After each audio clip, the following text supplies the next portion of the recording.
हम में से ज़्यादातर लोग बैटरी को बस एक बैकअप पावर सोर्स के तौर पर देखते हैं, है ना? लेकिन क्या हो अगर मैं ये कहूँ कि इसका एक और बहुत ही होशियार किरदार भी है। आज हम बैटरी के इसी छुपे हुए काम को समझने जा रहे हैं, यानी बैटरी बतौर बफर। तो एक हाइब्रिड कार और एक सेल टावर में भला क्या मुश्तरक हो सकता है? सुनने में ये सवाल थोड़ा अजीब लगता है, लेकिन यकीन करें, इसका जवाब ही हमारी आज की गुफ्तगू की बुनियाद है। जी हाँ, बैटरी का एक दूसरा बहुत ही अहम काम भी है। ये सिर्फ एक बैकअप नहीं है, बल्कि इससे कहीं बढ़कर है। आइए इसके इस खास किरदार को ज़रा गहराई में समझते हैं। देखें, बैटरी का बुनियादी मकसद तो हम सब जानते हैं। जब बिजली चली जाती है तो ये हमें पावर देती है, सीधी सी बात है। ये इसका सबसे आम इस्तेमाल है। लेकिन इसका एक और ज़्यादा एक्टिव रोल भी है, और वो है बफर का किरदार। इसमें बैटरी ज़्यादा डिमांड के वक्त सिस्टम को इजाफी ताकत देकर इसे मुस्तहकम रखती है। तो ये सिर्फ एक बैकअप नहीं, बल्कि एक स्ट्रेटेजिक असिस्टेंट की तरह काम करती है। अच्छा, अब इस बफर के आइडिया को अच्छी तरह समझने के लिए सबसे बेहतरीन मिसाल एक हाइब्रिड कार की है। आइए देखते हैं कि ये चीज़ काम कैसे करती है। एक हाइब्रिड कार में समझें 2 पावर सोर्स होते हैं। एक गैस इंजन जो इसकी मेन पावर है, और दूसरी बैटरी जो कि एक पावर असिस्टेंट यानी मददगार है। बैटरी इंजन की जगह नहीं लेती, बल्कि जब ज़रूरत पड़ती है ना तो उसकी मदद करती है। ये पूरा अमल बहुत ही दिलचस्प है। जब कार आराम से एक ही रफ्तार पर चल रही होती है तो इंजन अकेला ही काफ़ी होता है।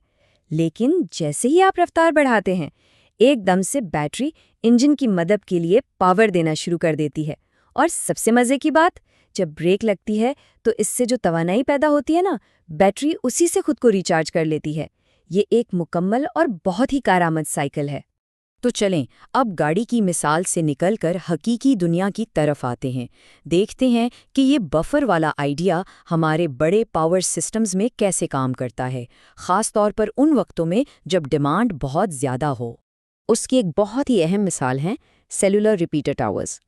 ये टावर्स 24 घंटे काम करते हैं, लेकिन इन पर लोड हर वक्त एक जैसा बिल्कुल नहीं रहता। ज़रा सोचें, जब टावर पर ट्रैफिक कम होता है, जैसे कि रात के वक्त, तब क्या होता है? इस वक्त जब सिस्टम पर कोई दबाव नहीं होता तो मेन एसी पावर सप्लाई आराम से बैटरियों को फुल चार्ज कर देती है। वो आने वाले मसरूफ वक्त के लिए तवानाई जमा कर रही होती हैं। लेकिन फिर दिन की वो मसरूफ तरीन घंटे आते हैं, जब हज़ारों लोग एक साथ कॉल्स कर रहे होते हैं, डेटा इस्तेमाल कर रहे होते हैं, और सिस्टम पर लोड एकदम से बढ़ जाता है। और बिल्कुल हमारी हाइब्रिड कार की तरह बैटरियां मेन एसी पावर की मदद के लिए मैदान में आ जाती हैं। वो ये इजाफी बोझ उठाकर सिस्टम को मुस्तहकम रखती हैं। यहाँ बैटरी सिर्फ एक बैकअप नहीं रही, बल्कि सिस्टम का एक एक्टिव हिस्सा बन गई है। तो बफरिंग का ये निज़ाम बहुत कारआमद है, लेकिन इसे ठीक तरह से चलाने के लिए कुछ अहम उसूल भी हैं। आइए ज़रा उन पर एक नज़र डालते हैं। 3 बुनियादी उसूल हैं जो याद रखने बहुत ज़रूरी हैं। पहला, बैटरी को रिचार्ज होने के लिए पूरा वक्त दें ताकि वो अगली ड्यूटी के लिए तैयार रहे। दूसरा, इसे बहुत ज़्यादा डिस्चार्ज ना करें, इससे उसकी उम्र कम हो जाती है। और तीसरा, हमेशा सही किस्म की बैटरी इस्तेमाल करें, क्योंकि हर बैटरी इस काम के लिए नहीं बनी होती। और ये उसूल सबसे अहम है। जितनी तवानाई बैटरी से ली गई है, उससे ज़्यादा तवानाई उसे वापस मिलनी चाहिए। ये एक सीधा सा हिसाब है जो सिस्टम के तवाज़ुन और बैटरी की लंबी जिंदगी को यकीनी बनाता है। इसके बगैर बैटरी की कारकर्दगी वक्त के साथ साथ कम होती चली जाएगी। और यहीं पर सही बैटरी का इंतखाब बहुत अहम हो जाता है। आम स्टार्टर बैटरियां एकदम ज़्यादा पावर देने के लिए बनी हैं, बार बार डिस्चार्ज होने के लिए नहीं। इस काम के लिए डीप साइकिल बैटरी की ज़रूरत होती है।